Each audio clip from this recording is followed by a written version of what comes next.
안녕하세요. 어서 오세요. 반갑습니다. 네, 반갑습니다. 이쪽으로 앉아주시면 되고요. 네. 저희 언니한테 말해도 돼 방송이 이제 되고 나서 많은 분들이 저희한테 사연을 보내주셨어요. 저희가 방송에서 다 소화하지 못한 내용들 변호사님께 직접 말씀 이렇게 나누려고 네. 왔습니다. 먼저 첫 번째 사연인데요. 안녕하세요. 저는 올 초에 이혼한 41살 여성입니다. 36살에 결혼을 했고요.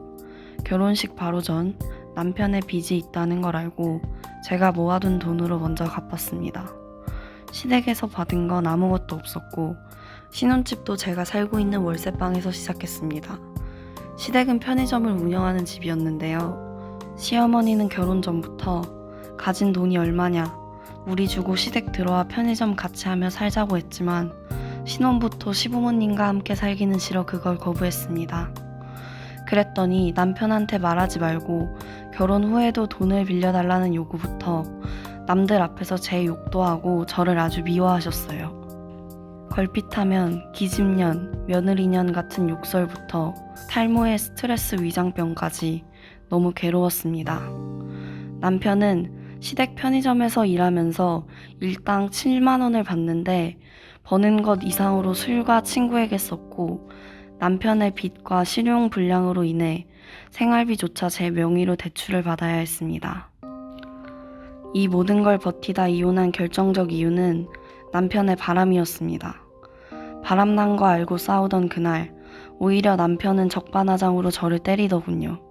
숨도 제대로 못 쉴 정도로 맞았습니다.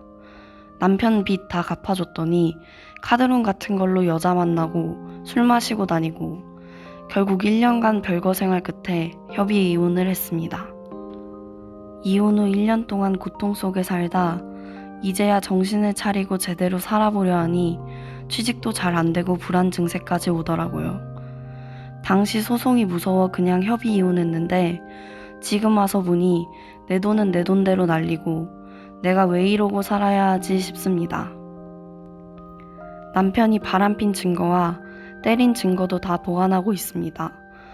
혹시 협의 이혼을 했어도 남편과 시댁에게 준 돈, 그리고 결혼 관련 피해 보상을 받을 수 있는지 궁금합니다. 아유, 진짜 이건 너무 속상하네요. 당연히 가능합니다. 협의 이혼을 했을 때도 네. 2년 이내에는 재산분할 청구 소송을 할 수가 있고요. 네. 물론 재산분할 청구 심판이에요. 네. 그리고 위자료 같은 경우에도 이런 불법 행위가 있었으면 안날로부터 3년 내까지 청구할 3년 수가 내. 있어요. 네. 지금 혼인 파탄의 기책 사유를 남편이 제공을 했고 네. 사실 저는 이분이 왜 협의 이혼을 했는지 알 것 같아요. 그러니까 5년 동안 어쨌든 자기 혼자 버티다가 이거를 소송까지 제기하고 어쩌고 하는 동안 또 남편이 폭력성이 있잖아요. 네. 그걸 견디기가 굉장히 힘들었을 거예요. 빨리 벗어나고 싶었던 그렇죠. 마음이 클 것 같아요. 그러니까 협의혼 같은 경우에는 자녀분이 없으면 네. 보통은 2, 3개월 이내로도 그냥 그쵸. 보통은 2, 3개월 이내로 종료가 돼버리는데 네. 이 이제 재판상 이혼이나 조정 같은 경우에는 협의가 안 될 경우엔 거의 1년 이상도 가거든요. 그렇게 하기가 굉장히 힘드셨을 것 같아요. 그 사이에 또 폭력이 일어났을 수도 있는 거고. 그래서 이혼을 하고 나서도 이 불법 행위와 혼인 파탄에 대해서는 3년 이내로 소송을 제기하시면 돼요. 근데 이미 그 증거가 있다고 하셨죠? 네. 이때 소송 제기하실 때도 만약에 남편이 바람핀 상대방에 대한 연락처나 이름이 있다고 한다면 정확히 그 사람 주소를 모르더라도 사실조회 신청을 할 수 있어요. 통신사 3사에 이제 그 사람의 번호하고 이름으로 이 사람이 가입된 주민등록번호를 알려달라고 해서 그 주민등록번호로 이제 초본을 발급받을 수 있게 돼요. 주민등록 초본을 발급받으면 그 여자의 주소를 확인할 수가 있게 되고요. 이거는 그리고 형사고소도 하셔야 돼요. 그 폭력을 당한 거에 대해서는 상해 진단서를 발급받으셨다고 한다면 그때 사진하고 상해 진단서를 첨부를 해서 경찰에 폭행치상이라든지 상해죄로 고소를 하셔야 되고 여자가 굉장히 괘씸한 마음이 클 거예요. 네. 사실 이분은 되게 선량한 분이거든요.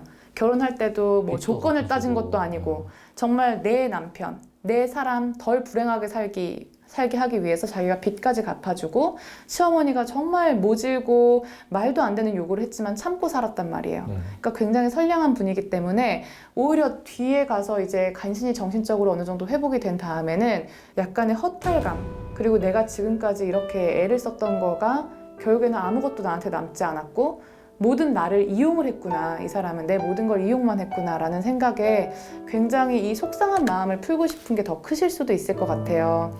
만약에 돈 때문에 그러셨다고 한다면은 특별히 직장이 없더라도 네. 이 사람 명의로 이제 들어있는 각종 보험이라든지 또는 지금 시댁이 약간 돈이 있잖아요. 뭐 물론 이 아내분한테도 계속 돈을 요구하긴 했지만 어쨌든 그 편의점 재산도 있고 이런 걸 보면 혹시 우리가 모르는 주식이라든가 청약 통장이라든가 이런 게 있을 수 있어요. 네. 그런 것들 전부 다 조회를 해서 파탄 시점 기준으로 해서 재산분할을 할 수가 있거든요.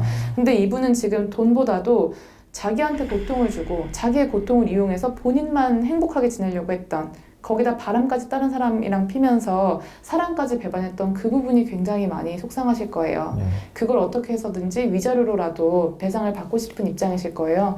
그래서 위자료 청구는 당연히 가능하고 그 청구를 할 때 본인한테 고통을 준 그 가해자들을 2명으로 상대방을 해서 이제 소송을 하시는 것도 가능하니까 이제 증거 자료만 잘 보존하시고 남편에 대해서는 또 그런 폭력 성향은 또 제3자가 피해를 입을 수도 있어요. 네. 제 생각에는 고소를 하시는 게 맞다고 봅니다. 네.